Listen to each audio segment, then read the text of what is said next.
ವಂದನೆಗಳು. ಒಬ್ಬ ಮನುಷ್ಯನಿಂದಲೇ ಪಾಪವು, ಪಾಪದಿಂದ ಮರಣವು ಲೋಕದೊಳಗೆ ಪ್ರವೇಶಿಸಿತು.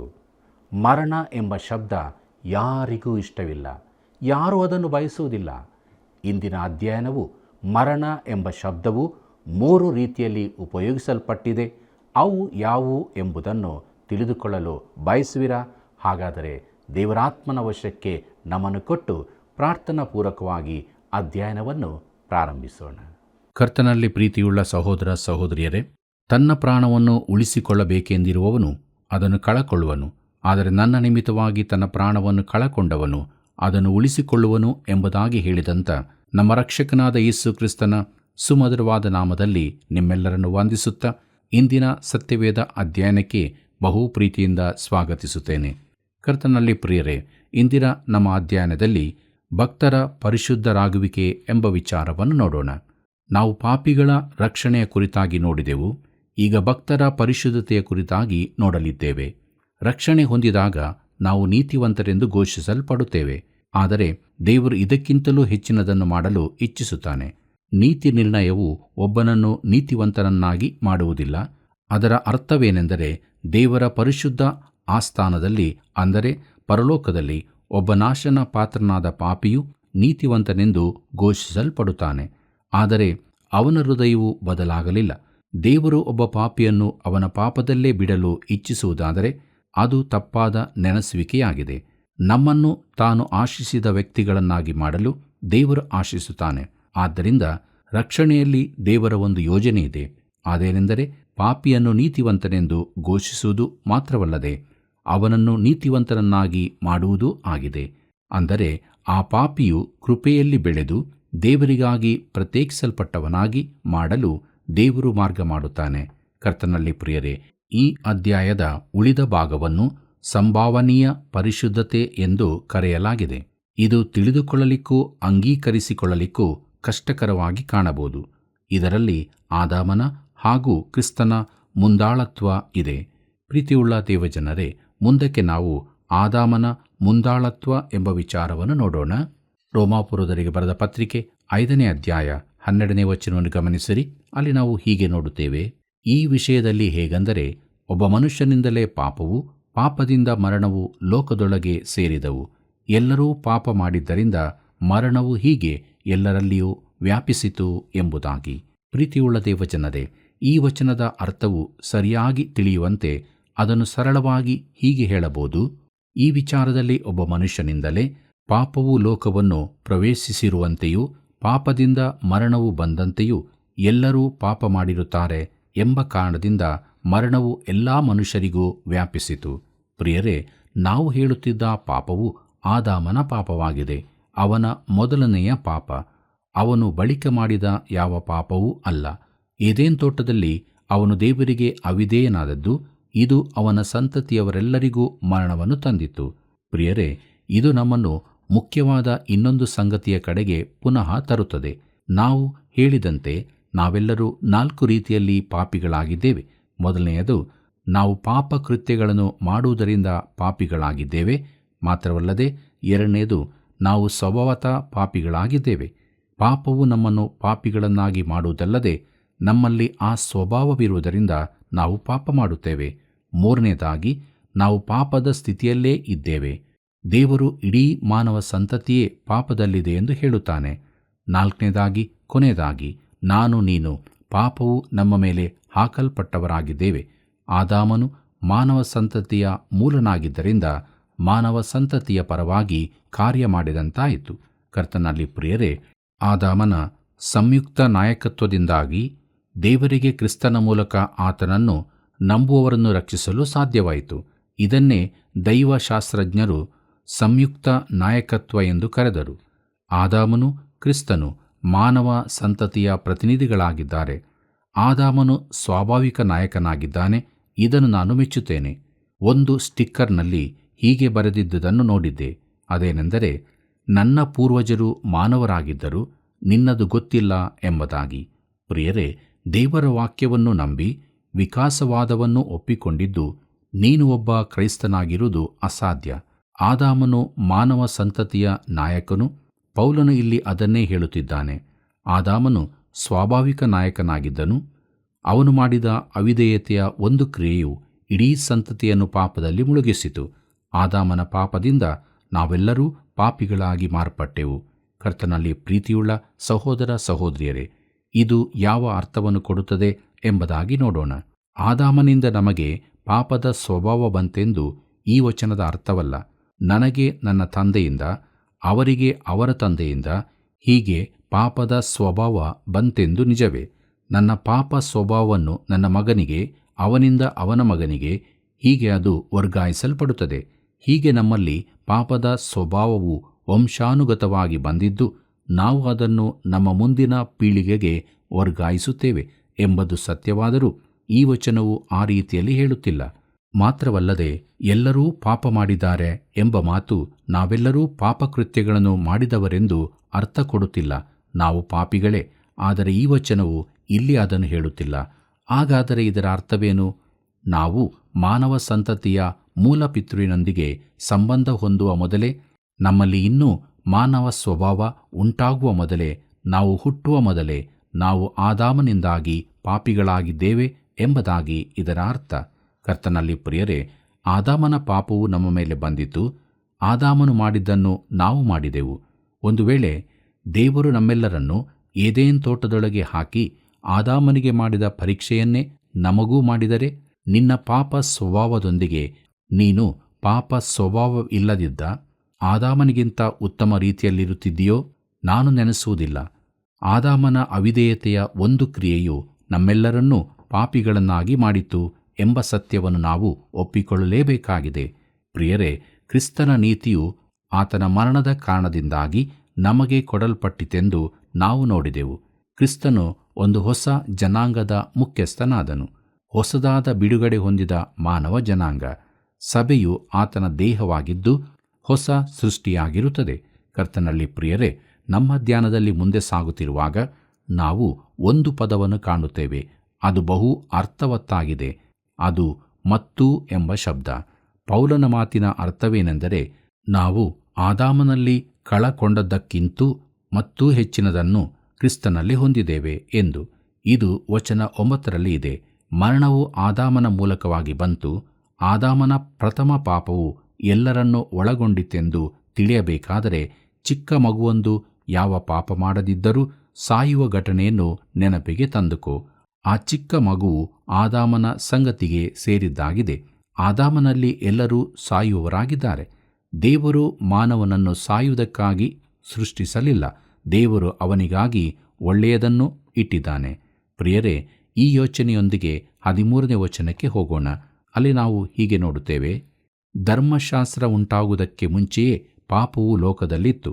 ಆದರೆ ಧರ್ಮಶಾಸ್ತ್ರವಿಲ್ಲದಿರುವಾಗ ಪಾಪವು ಲೆಕ್ಕಕ್ಕೆ ಬರುವುದಿಲ್ಲ ಎಂಬುದಾಗಿ. ಕರ್ತನಲ್ಲಿ ಪ್ರೀತಿಯುಳ್ಳ ಸಹೋದರ ಸಹೋದರಿಯರೇ, ಆದಾಮನಿಂದ ಮೋಶೆಯವರೆಗೂ ಪಾಪವು ಲೋಕದಲ್ಲಿತ್ತು. ಆದರೆ ಆ ಸಮಯದಲ್ಲಿ ಪಾಪವು ಒಂದು ಅಪರಾಧವಾಗಿರಲಿಲ್ಲ. ಅದು ದೇವರಿಗೆ ವಿರುದ್ಧವಾದ ಸಂಗತಿ ಮಾತ್ರವಾಗಿತ್ತು. ಕಾಯಿನನು ತನ್ನ ತಮ್ಮನಾದ ಹೇಬೇಲನನ್ನು ಕೊಂದಾಗ ದೇವರು ಅವನಿಗೆ ಮರಣ ಶಿಕ್ಷೆಯನ್ನು ವಿಧಿಸದಿದ್ದುದು ಈ ಕಾರಣದಿಂದಲೇ. ಇದಕ್ಕಿಂತ ಹೆಚ್ಚಿನ ಒಂದು ಕ್ರೂರವಾದ ಕಾರ್ಯ ಬೇರೆ ಇರಲಿಕ್ಕಿಲ್ಲ. ಆದರೆ ದೇವರು ಇನ್ನು ಕೊಲ್ಲಬಾರದು ಎಂದು ಹೇಳಿರಲಿಲ್ಲ.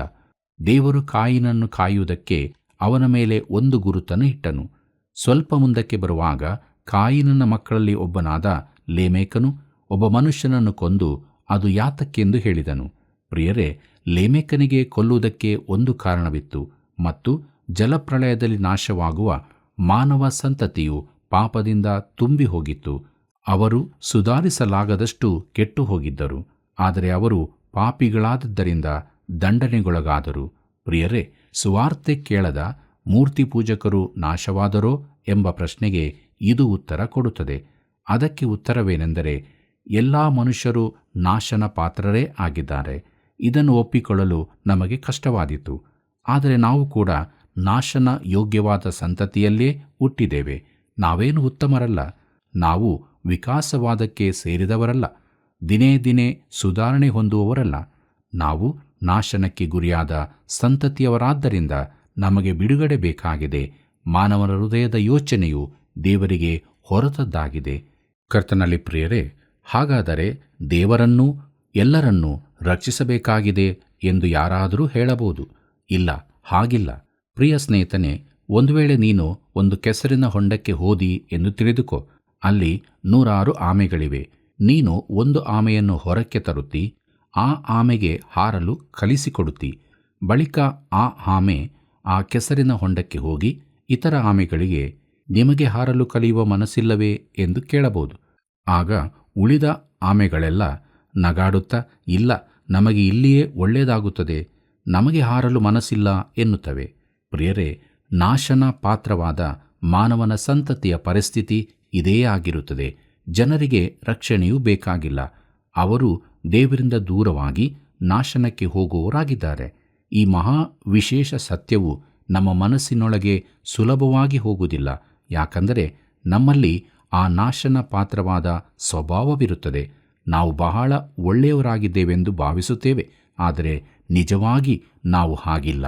ರೋಮಾಪುರದವರಿಗೆ ಬರೆದ ಪತ್ರಿಕೆ 5ನೇ ಅಧ್ಯಾಯ 14ನೇ ವಚನವನ್ನು ಗಮನಿಸಿರಿ. ಅಲ್ಲಿ ನಾವು ಹೀಗೆ ನೋಡುತ್ತೇವೆ, ಆದರೂ ಆದಾಮನ ಕಾಲದಿಂದ ಮೋಶೆಯ ಕಾಲದವರೆಗೂ ಮರಣದ ಆಳಿಕೆಯು ನಡೆಯುತ್ತಿತ್ತು. ಆದಾಮನು ದೇವಾಜ್ಞೆ ಮೀರಿ ಮಾಡಿದ ಪಾಪಕ್ಕೆ ಸಮಾನವಾದ ಪಾಪವನ್ನು ಮಾಡದೇ ಇದ್ದವರ ಮೇಲೆಯೂ ಅದು ನಡೆಯುತ್ತಿತ್ತು. ಆ ಆದಾಮನು ಬರಬೇಕಾದ ಒಬ್ಬಾತನಿಗೆ ಸೂಚಕ ಪುರುಷನಾಗಿದ್ದಾನೆ ಎಂಬುದಾಗಿ. ಕರ್ತನಲ್ಲಿ ಪ್ರಿಯರೇ, ಪೌಲನು ಮರಣವನ್ನು ವ್ಯಕ್ತಿ ರೂಪದಲ್ಲಿ ಹೇಳುತ್ತಾನೆ. ಮರಣವು ಒಬ್ಬ ಅರಸನಂತೆ ಆದಾಮನಿಂದ ಮೋಶೆಯವರೆಗೂ ಆಳ್ವಿಕೆ ಮಾಡಿತು ಎಂದು ಹೇಳುತ್ತಾನೆ. ಅಲ್ಲಿಯವರೆಗೆ ದಶಾಜ್ಞೆಗಳು ಕೊಡಲ್ಪಟ್ಟಿಲ್ಲವಾದ್ದರಿಂದ ಮಾನವನು ದಶಾಜ್ಞೆಗಳನ್ನು ಮೀರಿದವನಲ್ಲವಾದರೂ ಅವನು ಒಬ್ಬ ಪಾಪಿಯಾಗಿದ್ದನು. ಪ್ರಿಯರೇ, ಸತ್ಯವೇದದಲ್ಲಿ ಮರಣ ಎಂಬ ಶಬ್ದವು 3 ರೀತಿಯಲ್ಲಿ ಉಪಯೋಗಿಸಲ್ಪಟ್ಟಿದೆ. ದೈಹಿಕ ಮರಣವು ಒಂದು, ಅದು ದೇಹಕ್ಕೆ ಮಾತ್ರ ಸಂಬಂಧಿಸಿದ್ದು. ಆತ್ಮವು ಶರೀರದಿಂದ ಬೇರೆಯಾಗುವ ಕ್ರಿಯೆಯಾಗಿದೆ. ಈ ಮರಣವು ಆದಾಮನ ಪಾಪದ ಕಾರಣದಿಂದ ಬರುತ್ತದೆ. ಆತ್ಮೀಕ ಮರಣವೂ ಇದೆ. ಅದು ದೇವರಿಗೆ ವಿರುದ್ಧವಾಗಿ ಆತನಿಂದ ದೂರವಾಗಿರುವ ಸ್ಥಿತಿ. ಈ ಸ್ವಭಾವವು ನಮಗೆ ಆದಾಮನಿಂದ ಬಂದದ್ದಾಗಿದೆ. ನಾವು ದೇವರಿಂದ ದೂರವಾಗಿ ಪಾಪ ಅಪರಾಧಗಳಲ್ಲಿ ಸತ್ತವರಾಗಿದ್ದೇವೆ. ಇದನ್ನಾವು ಎಫೆಸದವರಿಗೆ ಬರೆದ ಪತ್ರಿಕೆ 2ನೇ ಅಧ್ಯಾಯ 1ನೇ ವಚನದಲ್ಲಿ ಓದುತ್ತೇವೆ. ಕರ್ತನಲ್ಲಿ ಪ್ರಿಯರೇ, ಸತ್ಯವೇದವು ಈ ಚಿತ್ರಣವನ್ನು ನೀಡುತ್ತದೆ. 3ನೆಯದು ನಿತ್ಯ ಮರಣ. ಅದು ದೇವರಿಂದ ನಿತ್ಯ ಕಾಲಕ್ಕೂ ದೂರವಾಗಿರುವ ಸ್ಥಿತಿ. ಮಾನವನಿಗೆ ಬಿಡುಗಡೆಯಾಗದಿದ್ದರೆ ಈ ನಿತ್ಯ ಮರಣ ಬಂದೇ ಬರುತ್ತದೆ. ಪ್ರಕಟಣೆ ಪುಸ್ತಕ 21ನೇ ಅಧ್ಯಾಯ 8ನೇ ವಚನವನ್ನು ನೋಡಿರಿ. ಪ್ರಿಯರೇ, ಇಲ್ಲಿ ಆದಾಮನನ್ನು ಕ್ರಿಸ್ತನಿಗೆ ಸೂಚಕವಾಗಿ ಹೇಳಲ್ಪಟ್ಟಿದೆ. ಬರಬೇಕಾದ ಒಬ್ಬಾತನಿಂದ ಸೂಚಕನಾಗಿದ್ದಾನೆ ಎಂಬುದಾಗಿ. ಪ್ರಿಯರೇ, ಮುಂದಕ್ಕೆ ನಾವು ಕ್ರಿಸ್ತನ ನಾಯಕತ್ವ ಎಂಬ ವಿಚಾರವನ್ನು ನೋಡೋಣ. ರೋಮಾಪುರದವರಿಗೆ ಬರೆದ ಪತ್ರಿಕೆ 5ನೇ ಅಧ್ಯಾಯ 15ನೇ ವಚನವನ್ನು ಗಮನಿಸಿರಿ. ಅಲ್ಲಿ ನಾವು ಹೀಗೆ ನೋಡುತ್ತೇವೆ, ಆದರೆ ಆ ಅಪರಾಧದ ಸಂಗತಿಗೂ ದೇವರ ಕೃಪಾದಾನದ ಸಂಗತಿಗೂ ಬಹಳ ಹೆಚ್ಚು ಕಡಿಮೆ ಉಂಟು. ಹೇಗೆಂದರೆ, ಆ ಒಬ್ಬನ ಅಪರಾಧದಿಂದ ಎಲ್ಲ ಮನುಷ್ಯರು ಸತ್ತದ್ದು ನಿಶ್ಚಯವಾಗಿರಲಾಗಿ, ದೇವರ ಕೃಪೆಯು ಯೇಸು ಕ್ರಿಸ್ತನೆಂಬ ಈ ಒಬ್ಬ ಪುರುಷನ ಕೃಪೆಯಿಂದ ಸಿಕ್ಕುವ ವರವು ಎಲ್ಲ ಮನುಷ್ಯರಿಗೆ ಹೇರಳವಾಗಿ ಸಿದ್ಧವಾಗಿರುವುದು ಮತ್ತು ನಿಶ್ಚಯವಲ್ಲವೇ ಎಂಬುದಾಗಿ. ಕರ್ತನಲ್ಲಿ ಪ್ರಿಯರೇ, ನಮಗೆ ಕ್ರಿಸ್ತನಲ್ಲಿ ಮತ್ತೂ ಹೆಚ್ಚಿನದು ದೊರಕಿದೆ. ನಾವು ಏದೇನ್ ತೋಟಕ್ಕಿಂತಲೂ ಹೆಚ್ಚಿನದನ್ನು ಎದುರು ನೋಡುತ್ತಿದ್ದೇವೆ. ಮುಂದಕ್ಕೆ ನಾವು ನೋಡೋಣ. ರೋಮಾಪುರದವರಿಗೆ ಬರೆದ ಪತ್ರಿಕೆ 5ನೇ ಅಧ್ಯಾಯ 16ನೇ ವಚನವನ್ನು.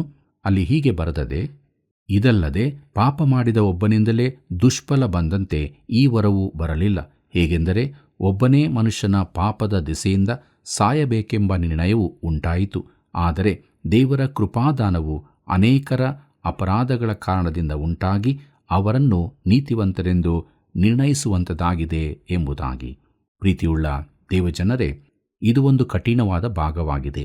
ಅದನ್ನು ಸರಳವಾಗಿ ಹೇಳಬೇಕೆಂದರೆ ಅದರ ಅರ್ಥ ಹೀಗಾಗುತ್ತದೆ: ಒಂದು ಅಪರಾಧದಿಂದ ಇಡೀ ಜನಾಂಗವು ಪಾಪಕ್ಕೊಳಗಾಯಿತು ಮತ್ತು ಕ್ರಿಸ್ತನ ಒಂದು ವಿಧೇಯತೆ ಹಾಗೂ ಮರಣದಿಂದ ನಾಶನ ಪಾತ್ರನಾದ ಮಾನವನು ರಕ್ಷಿಸಲ್ಪಡುವುದಕ್ಕೆ ಸಾಧ್ಯವಾಯಿತು.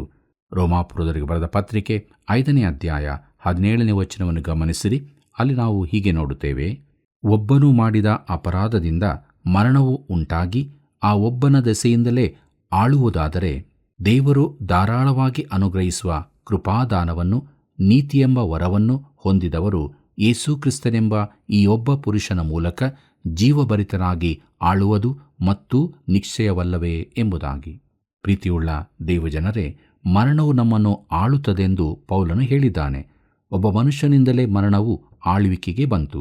ಅವನು ಮಾಡಿದ ಒಂದು ಅಪರಾಧ, ಮೂಲ ಪಾಪವೆಂಬ ಒಂದೇ ಕ್ರಿಯೆಯು ಇಡೀ ಸಂತತಿಯನ್ನು ಆವರಿಸಿತು.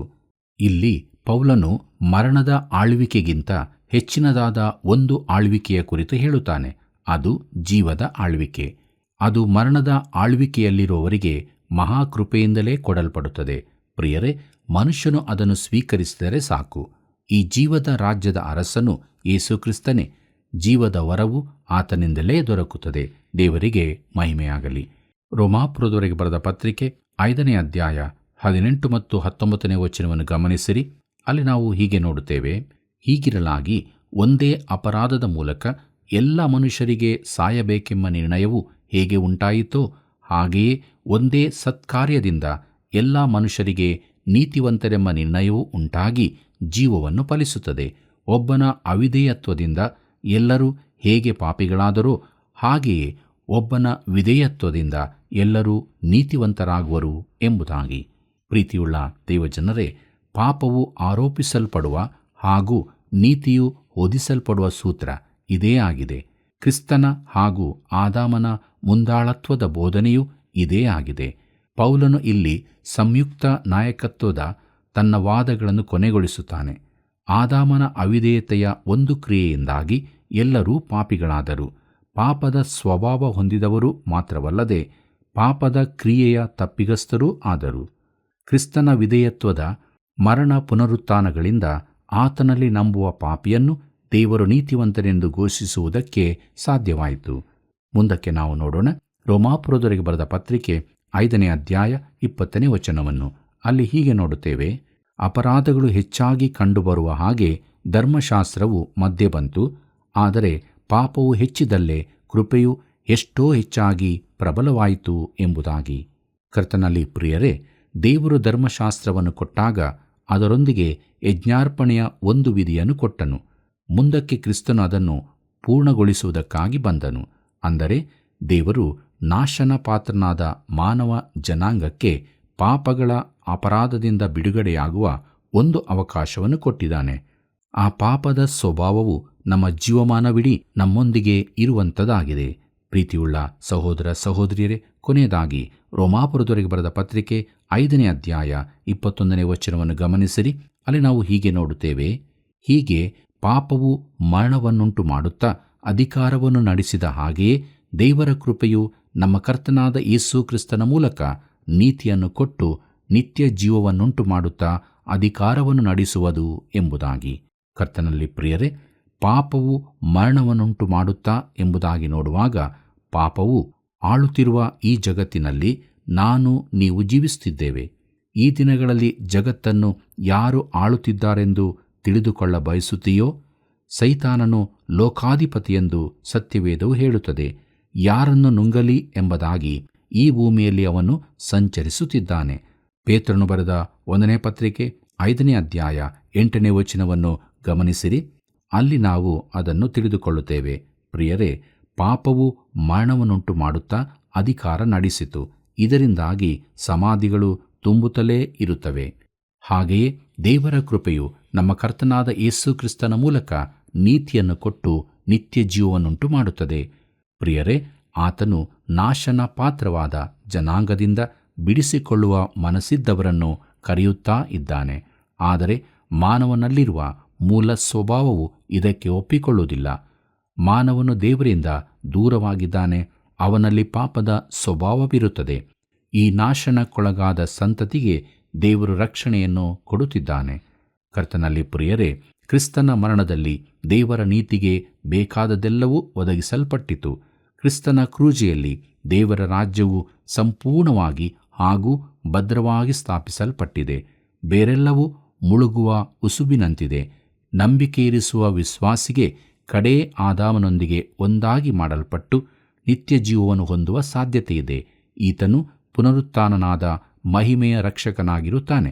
ಇದರಿಂದಾಗಿ ರಕ್ಷಿಸಲ್ಪಟ್ಟ ಪಾಪಿಯು ಪರಿಶುದ್ಧನಾಗುವ ಸಾಧ್ಯತೆ ಉಂಟಾಗುತ್ತದೆ. ಇದನ್ನು ಮುಂದಿನ ಅಧ್ಯಾಯದಲ್ಲಿ ನಾವು ನೋಡಲಿದ್ದೇವೆ. ಅದಕ್ಕಾಗಿ ನೀವೆಲ್ಲರೂ ಪ್ರಾರ್ಥನಾಪೂರ್ವಕವಾಗಿ ದೇವರ ವಾಕ್ಯವನ್ನು ಓದಿಕೊಂಡು ಸಿದ್ಧರಾಗಿರಬೇಕೆಂಬುದಾಗಿ ಕೇಳಿಕೊಳ್ಳುತ್ತೇನೆ. ಕರ್ತನಲ್ಲಿ ಪ್ರೀತಿಯುಳ್ಳ ಸಹೋದರ ಸಹೋದರಿಯರೇ, ದೇವರ ವಾಕ್ಯವು ನಮಗೆ ಬೋಧಿಸಿರುವ ಹಾಗೆ ಯೇಸು ಕ್ರಿಸ್ತನ ಮೂಲಕವಾಗಿ ತಂದೆಯಾದ ದೇವರು ನಮಗೆ ಎಲ್ಲ ಆತ್ಮೀಯ ವರಗಳನ್ನು ಅನುಗ್ರಹಿಸಿದ್ದಾನೆ. ನಮ್ಮ ಜೀವಿತವು ಸುಭದ್ರವಾದ ಕ್ರಿಸ್ತನಂಬಿಕೆಯ ಜೀವಿತವಾಗಿರಬೇಕು. ಆದುದರಿಂದ ನಾವೆಲ್ಲರೂ ಕ್ರಿಸ್ತನನ್ನು ಅಂಗೀಕರಿಸಿಕೊಂಡವರಾಗಿ ಪಾಪ ಪರಿಹಾರದ ನಿಶ್ಚಯತ್ವದಿಂದ ಆತನ ವಾಕ್ಯಗಳಿಂದ ತುಂಬಿಸಲ್ಪಟ್ಟವರಾಗಿ ಫಲಭರಿತವಾದ ಜೀವಿತವನ್ನು ಜೀವಿಸಲು ದೇವರು ನಮಗೆ ಸಹಾಯ ಮಾಡಲಿ. ಎಂದಿಗೂ ನಿಂತು ಹೋಗದ ಆತನ ಕೃಪೆಯು ನಿಮ್ಮೆಲ್ಲರ ಸಂಗಡ ಯಾವಾಗಲೂ ಇರಲಿ. ಪ್ರಿಯರೇ, ಭಕ್ತರ ಪರಿಶುದ್ಧರಾಗುವಿಕೆ, ಆದಾಮನ ಹಾಗೂ ಕ್ರಿಸ್ತನ ಮುಂದಾಳತ್ವ ಎಂಬ ವಿಷಯಗಳನ್ನು ನಾವು ಬಹು ಸ್ಪಷ್ಟವಾಗಿ ತಿಳಿದುಕೊಂಡೆವು. ಶಾರೀರಿಕ ಮರಣದಿಂದ ಯಾರಿಗೂ ತಪ್ಪಿಸಿಕೊಳ್ಳಲು ಸಾಧ್ಯವಿಲ್ಲ. ಆದರೆ ದೇವರ ಉಚಿತಾರ್ಥ ವರವಾಗಿರುವ ಕ್ರಿಸ್ತನಲ್ಲಿ ದೊರಕುವ ನಿತ್ಯ ಜೀವದ ಮೂಲಕ ನಿತ್ಯ ಮರಣದಿಂದ ತಪ್ಪಿಸಿಕೊಳ್ಳಬಹುದು. ಆದುದರಿಂದ ನಮ್ಮ ಮಧ್ಯಸ್ಥನಾದ ಕ್ರಿಸ್ತನೊಡನೆ ದಿನಾಲೂ ಜೀವಿಸೋಣವೇ? ಬನ್ನಿರಿ, ಪ್ರಾರ್ಥನೆ ಮಾಡೋಣ. ತಂದೆಯಾದ ದೇವರೇ, ನಿನ್ನ ವಾಕ್ಯದಲ್ಲಿ ಸ್ಪಷ್ಟವಾಗಿ ಬೋಧಿಸಿದಿ, ಪಾಪದ ಸಂಬಳ ಮರಣ ಎಂಬುದಾಗಿ. ನೀನು ನಮ್ಮನ್ನು ನೋಡುವಾಗ ಒಂದು ವೇಳೆ ನಾವು ಮರಣದ ಹಾದಿಯಲ್ಲಿರುವುದಾದರೆ ಈ ಕೃಪಾಗಳಿಗೆಯಲ್ಲಿ ನಮ್ಮನ್ನು ಕರುಣಿಸು.